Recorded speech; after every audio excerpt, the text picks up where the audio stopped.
Waalaikumsalam warahmatullahi wabarakatuh. Pagi Bu. Oke, anak-anak selamat pagi. Sebelum kita mulai pembelajaran hari ini, tolong ketua kelasnya pimpin doa dulu. Fauzi, silakan. Iya Bu. Baik teman-teman, sebelum kita mulai belajar, marilah kita berdoa menurut kepercayaan kita masing-masing. Berdoa dimulai. Doa selesai. Oke, baik, terima kasih Fauzi. Sebelumnya Ibu mau absen dulu ya. Teman-temannya yang hadir dan yang hadir. Oke, yang pertama Melisa Putri, hadir Bu. Saparida, hadir Bu. Adinda Tania, hadir Bu. Tita, hadir Bu. Deswita, hadir Bu. Melda, hadir Bu. Nova, hadir Bu. Aprifa, hadir Bu. Vera, hadir Bu. Gohan, Maini, hadir Bu. Deriansyah, Hadir Bu. Fauzi, Hadir Bu. Adi, Hadir. Indra, hadir Bu. Ada kan namanya tidak hadir? Yang sakit? Ada Bu. Ada Bu. Ada 6 orang Bu. Yuki, Ramadhan Bu. sama si Ramadhan Bu. Jodoh. Jadi ceritanya. Oke, ada yang tahu nggak hari ini kita mau bahas apa? Cerita rakyat, Bu. Cerita masyarakat. Cerita rakyat, ya. Iya. Oke, sebelumnya Ibu tanya dulu nih, siapa sih yang pernah baca cerita rakyat? Kami Bu. Suka, Bu. Ya, Ibu Ara Nggak pernah, tapi lupa, baca Bu. ya. Menurut kalian cerita rakyat itu apa sih?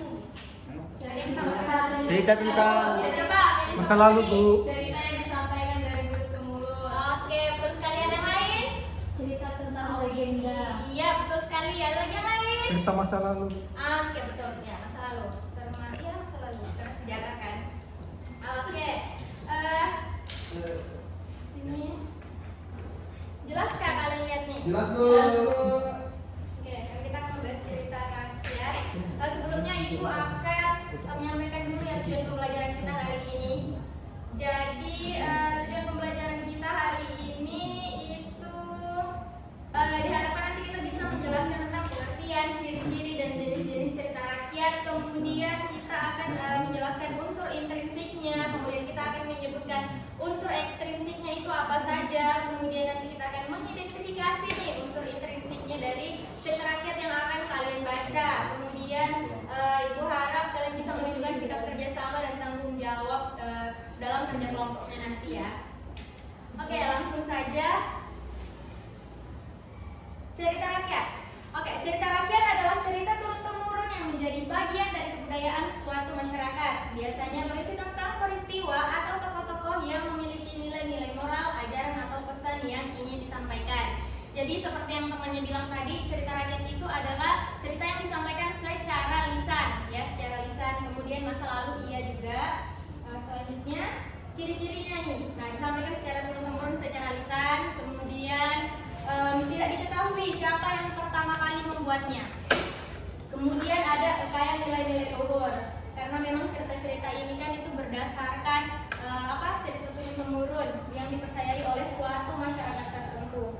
Kemudian dia bersifat tradisional, memiliki banyak versi dan variasi. Karena contohnya nih, ada cerita rakyat tentang tangkuban perahu kah gitu, ataukah Balin Kundang dan sebagainya. Itu kan biasanya tuh setiap orang yang menceritakan itu versinya berbeda-beda maksudnya. Kemudian dia berkembang dari mulut ke mulut. Yang seperti disampaikan temannya tadi, bahwa cerita rakyat ini itu disampaikan dari mulut ke mulut, yang dimana nanti dituangkan ke dalam tulisan. Terus yang tentunya bersifat anonim, yaitu pengarangnya ya sama sekali tidak diketahui. Terus jenis-jenis dari cerita rakyat yang pertama itu ada dongeng. Dongeng itu adalah cerita rakyat yang tidak benar-benar terjadi. Kemudian yang kedua ada legenda, yaitu cerita rakyat pada zaman dahulu yang ada hubungannya dengan peristiwa sejarah. Kemudian yang ketiga ada mite atau mitos, yaitu cerita rakyat yang banyak mengandung unsur-unsur ajaib dan ditokohi oleh dewa, roh halus atau peri yang semacam itulah, yang magis. Kemudian ada fabel, yaitu dongeng yang pelakunya binatang. Nah, ini biasanya khusus ini sih, buku-buku untuk anak-anak itu kan cerita rakyatnya, hewan-hewan. Kemudian ada sage, yaitu jenis cerita yang mengandung unsur-unsur sejarah. Nah, selanjutnya ada unsur intrinsik. Unsur intrinsik. Unsur intrinsik ini apa sih yang kalian ketahui? Unsur Pembaca. unsur pembangun dari dalam cerita. Yang pertama itu ada tema. Tema ini apa sih? Tema itu adalah inti atau gagasan atau gagasan pokok dari seluruh cerita. Kemudian ada tokoh dan penokohan. Tokoh itu apa? Kalau dalam sebuah cerita? Pelaku dalam cerita. Pelaku. Ya, betul sekali. Kalau penokohan? Watak atau watak? Watak dari Watak si pelaku tadi. Oke. Siap. Kemudian alur ini runutan kejadian pada sebuah cerita rakyat. Ada yang tahu alur itu terbagi menjadi berapa? 3. Apa aja yang pertama? Tempat. Kedua. Tur atas. Oke. Ya. Selanjutnya ada latar. Latar ini informasi mengenai. Nah, latar itu terbagi menjadi 3. Ada yang tahu? Saya Bu. Ya, coba. Tata tempat, Ya. waktu dan tata suasana. Oke. Kemudian yang selanjutnya ada sudut pandang. Sudut pandang yang biasa kalian dengar dalam cerita rakyat itu ada berapa sih? Ada sudut pandang orang pertama dan sudut pandang orang ketiga. Oke, sudut pandang orang ketiga. Nah, kalau sudut pandang orang pertama ini biasanya dia itu pelakunya cara menceritakannya dia itu pakai kata aku. Aku. Aku atau saya. Sedangkan kalau orang ketiga dia itu pakai kata dia atau si nama tokohnya. Tapi rata-rata sih kalau cerita rakyat itu pasti menggunakan sudut pandang orang ketiga. Kemudian amanat. Jadi amanatnya adalah pesan moral yang ingin disampaikan penulis kepada pembaca.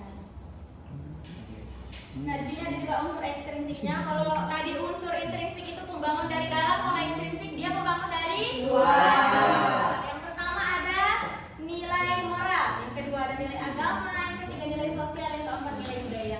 Ini akan kita bahas lebih mendalam di pertemuan selanjutnya. Hari ini kita fokus ke unsur intrinsiknya saja. Adapun struktur cerita rakyat, yang pertama itu ada orientasi. Orientasi ini dia adalah bagian awal yang memperkenalkan cerita. Biasanya itu dikenalkan dulu tokohnya siapa, kejadiannya di mana, latarnya, tempat dan itu sebagainya. Terus yang kedua ada komplikasi, bagian isi cerita yang berisi rangkaian peristiwa dan konflik yang dialami. Nah, di komplikasi ini mulai nih muncul konfliknya atau permasalahan yang dialami dalam satu cerita itu apa. Kemudian resolusi. Nah, di sini bagian penyelesaian masalah yang tadi. Terus yang terakhir ada koda. Koda ini adalah bagian penutup cerita. Nah, jadi ada contoh-contoh cerita rakyat di Indonesia. Di sini ibu hanya ambil 5 ya. Sebenarnya ada banyak sekali cerita rakyat yang ada di Indonesia ini. Yang pertama ada Jaka Tingkir, itu berasal dari Jawa Tengah. Ada Nicalan Arang dari Bali. Malin Kundang ada dari Sumatera Barat. Batu Nangis dari Kalimantan Barat dan Lutung Pataru dari Jawa Barat. Nah, di sini ibu mau menunjukkan sebuah pop-up book 3D. Kalian pernah lihat nggak sebelumnya? Pop-up book 3D. Nah, pop-up book 3D di sini ibu buat dari cerita rakyat Malin Kundang. Pasti kalian udah asik kan sama cerita rakyat Malin Kundang ini? Ya, Bu. Udah asik ya? Pasti sudah pernah baca nggak sih semuanya? Ya. Jadi kalau begitu ibu hanya menunjukkan sekilas aja ya untuk yang ibu buat pop-up book 3D ini. Nah, ini bagian yang pertama. Ini boleh, terima kasih Indra, ibu effort yang dibuat. Ini ya, yang pertama diceritakan di sebuah perkampungan itu ada nelayan yang indah di pantai air manis Padang, di mana ibunya si Malin Kundang ini bernama Mande Rubaya, kemudian anaknya siapa? Malin Kundang. Malin dan Malin. Oke, selanjutnya di sini. Nah, di sini tuh Malin sudah beranjak dewasa ya, meminta izin kepada ibunya untuk merantau dengan tujuan mengubah nasib hidupnya. Kemudian, nah di sini hari-hari sudah berlalu, ibunya nih apa namanya, ibu Mande Rubaya ini selalu memandang ke laut, selalu bertanya-tanya ada apa, sudah bagaimana kabar si Malin, sudah tidak pernah pulang, yang merindukan anaknya. Kemudian, nah di sini adalah koda nih, dia menyampaikan pesan kepada ibu si Malin Kundang. Dia berkata bahwa Mande, tahukah engkau kalau ternyata Malin Kundang ini sudah menikah dan dia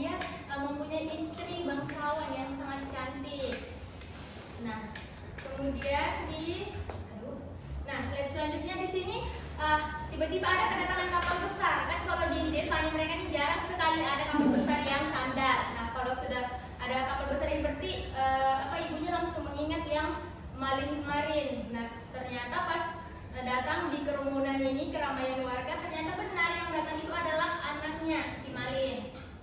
Nah, kemudian di sini nih ibunya Malin tuh sangat senang, terharu bertemu kembali dengan anaknya setelah sekian lama.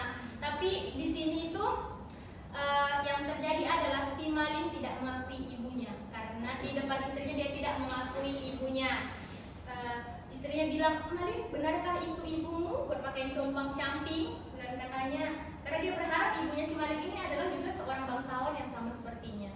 Nah, di sini ibunya Malin murka karena dia tuh berdoa kepada Tuhan bahwa kayak, ya Allah, kalau memang dia memang dia anakku, kutuklah dia jadi batu. Karena ya kalau orang tua sudah sakit hati, apa yang tidak yang dirasakan ibunya nih pasti sangat sakit ya.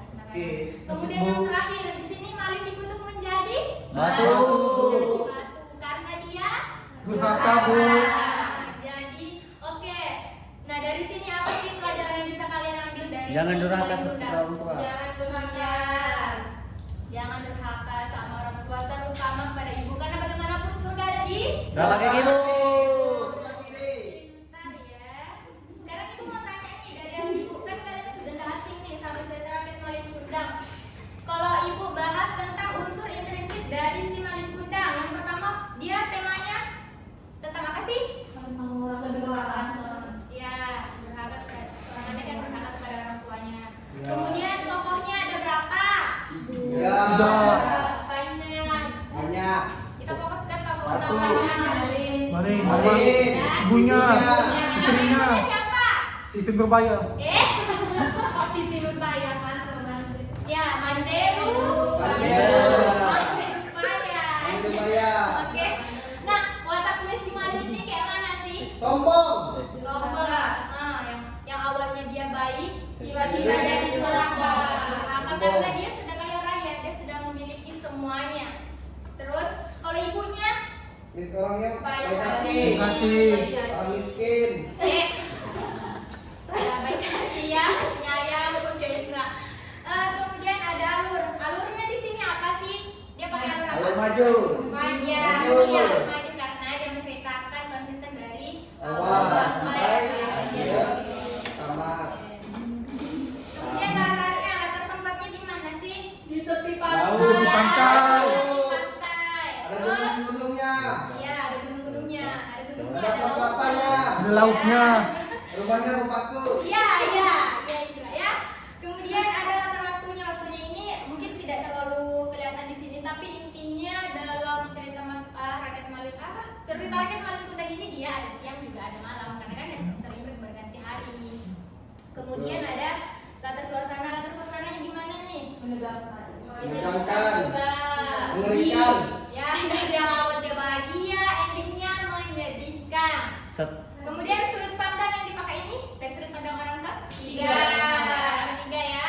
Nah, terus amanat tadi yang sudah ibu tanya yang bisa kita petik adalah jangan durhaka kepada orang tua, terutama kepada seorang Ibu.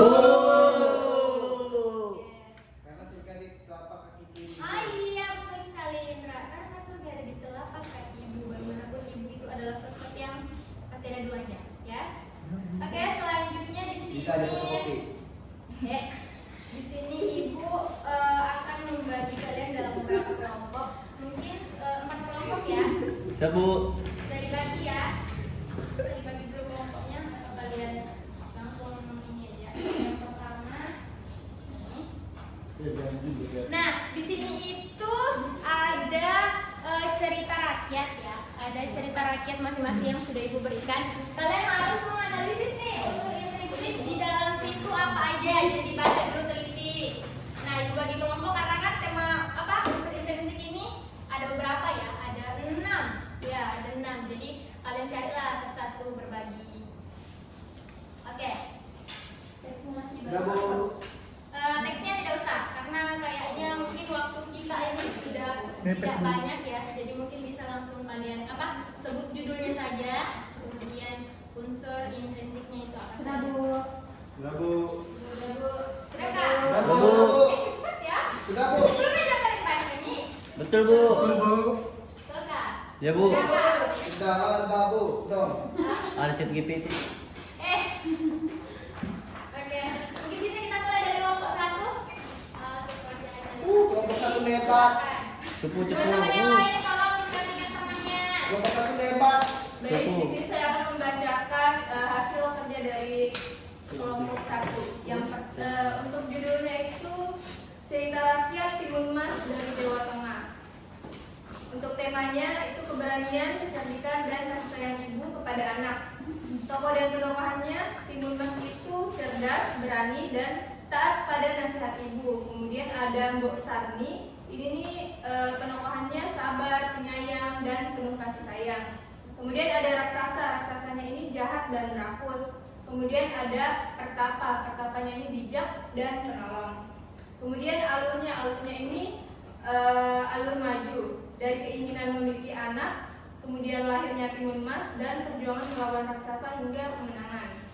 Kemudian untuk latar tempatnya itu di hutan, rumah Mbok Sari, gunung dan ladang. Kemudian untuk waktunya itu zaman dahulu kala.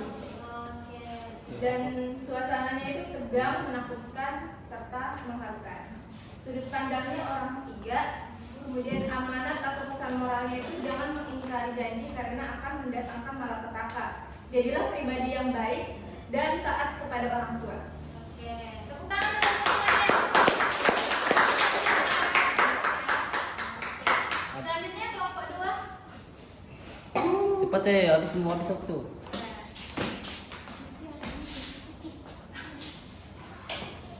Di sini saya akan membacakan hasil kerja kelompok saya. Yang pertama itu judulnya Cerita Rakyat Si Pitung dari Betawi. Terus temanya itu keberanian dan perjuangan menegakkan keadilan. Tokohnya ada 5, tokoh dan penokohannya ada 5. Pertama Si Pitung yaitu pemberani, rendah hati dan membela kebenaran. Yang kedua itu Haji Naipin, yaitu seorang guru yang bijaksana dan religius. Yang ketiga Babah Riem, dia itu orangnya serakah dan kejam. Yang keempat adalah Scott Kenny, licik dan tidak adil. Dan yang kelima itu Pak Piun dan Bu Pina, orang tua penyayang. Terus di sini alurnya itu menggunakan alur maju, menceritakan perjuangan Si Pitung yang menentang ketidakadilan hingga akhir hayat. Latar tempatnya di Betawi atau di Jakarta. Waktunya itu masa penjajahan Belanda dan suasananya itu tegang dan mengharukan. Sudut pandangnya ini menggunakan sudut pandang orang ketiga. Amanat atau pesan dari cerita ini adalah jadilah orang yang rendah hati, berani membela kebenaran dan gunakan kekuatan untuk menolong sesama.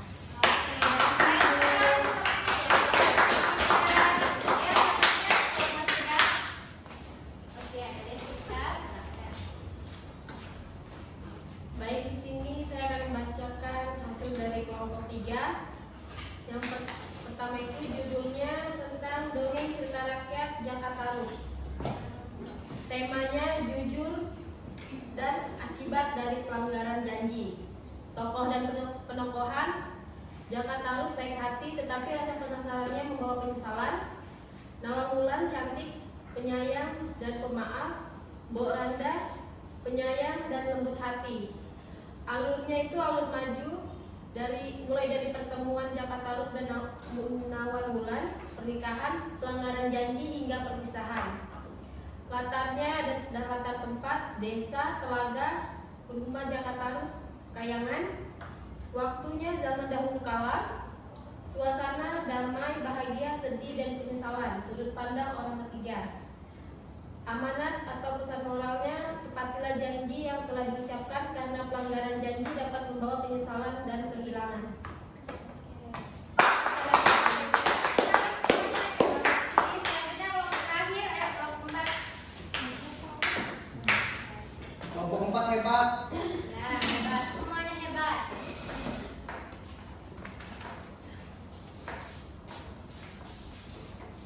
Baik, di sini saya akan membacakan hasil kelompok 4. Cerita rakyatnya yang berjudul Nyi Roro Kidul, Laut Selatan di daerah Jawa Barat.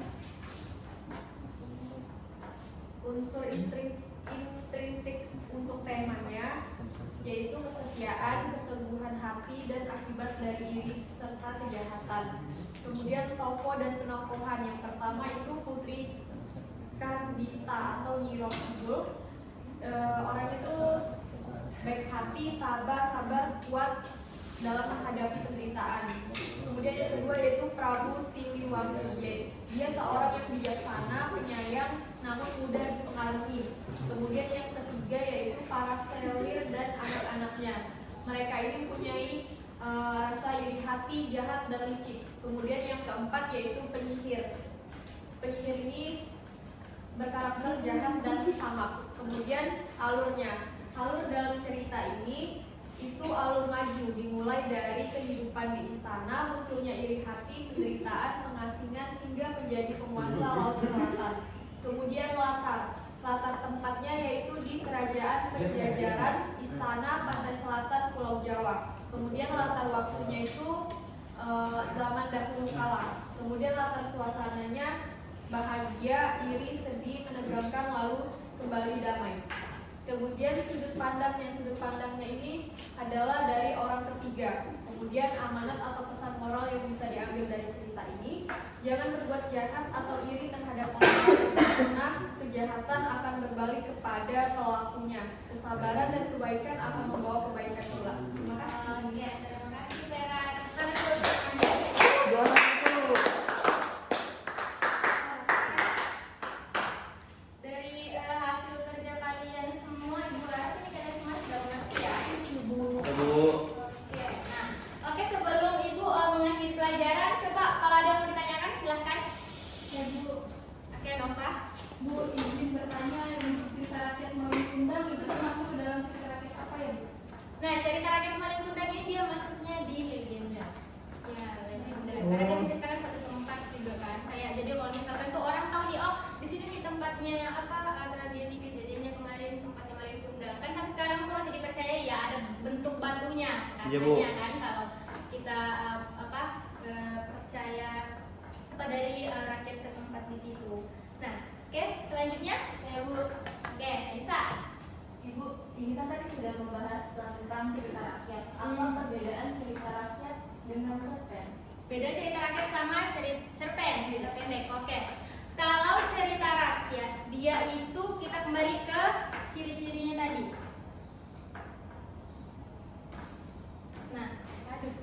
Nah, ciri-ciri. Kalau cerita rakyat itu, dia itu disampaikannya secara turun-temurun, kemudian secara lisan. Nah, nantinya itu akan dituangkan ke dalam tulisan.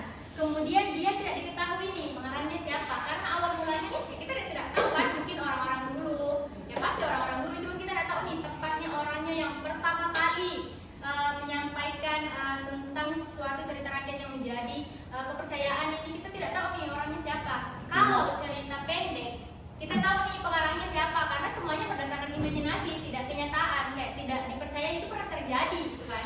Nah, mungkin kalau cerita pendek lebih yang kayak ke contoh hewan, gitu kan, itu cuma imajinasi, kayak contohnya ada kisah si kancil dan kebun Patani, si kancil dan buaya, itu kan cuma animasi-animasi ya. Nah, sedangkan kalau cerita rakyat ini, ya dia itu berdasarkan kenyataan, pernah terjadi di masa lalu, seperti itu. Oke, mungkin Melisa, apakah sudah dimengerti? Mengerti Bu, terima kasih. Oke, sama-sama. Nova sudah mengerti? Mengerti Bu. Dari mau tanya Bu. Saya atas nama Peri Bu. Mau bertanya, gimana Malin Kundang lahir dan dibesarkan Bu? Tempatnya lahir Bu. Maksudnya desanya Bu. Apa? Di mana Malin Kundang lahir dan dibesarkan Bu? Kita kembali ke di sini ya, ke sini. Malin Kundang itu dibesarkan di Sumatera Barat. Oh. Ya, katanya dia dilahirkan dan besar di Sumatera Barat. Cuma di saat dia dewasa itu kan dia pergi merantau. Ya, Bu. Gitu. Oke, ada pertanyaan lagi Mary? Gak ada Bu, makasih Bu.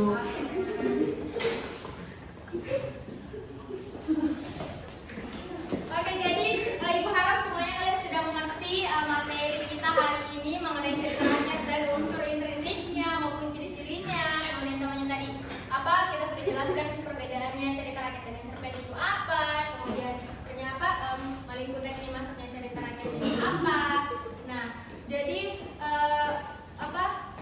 Ibu berharap kalian bisa menemukan pesan moral dari setiap cerita rakyat yang sudah kalian baca dan menerapkannya dalam kehidupan sehari-hari, khususnya kalian undang tadi, bahwa kita tidak bisa durhaka kepada Ibu. orang tua, ya. Nah, kalau begitu, Pertanyaan lagi Bu. oke, Sudah. sudah habis waktu kita ya. Jadi kita lanjut di minggu depan. Sebelum Oke, sebelum itu Ibu minta kita tepuk tangan dulu untuk semuanya. Nah,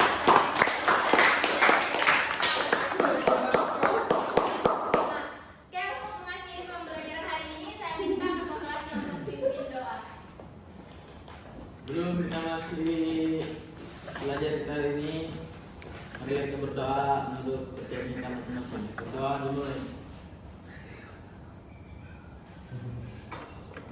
Doa selesai. Maka terima kasih. Terima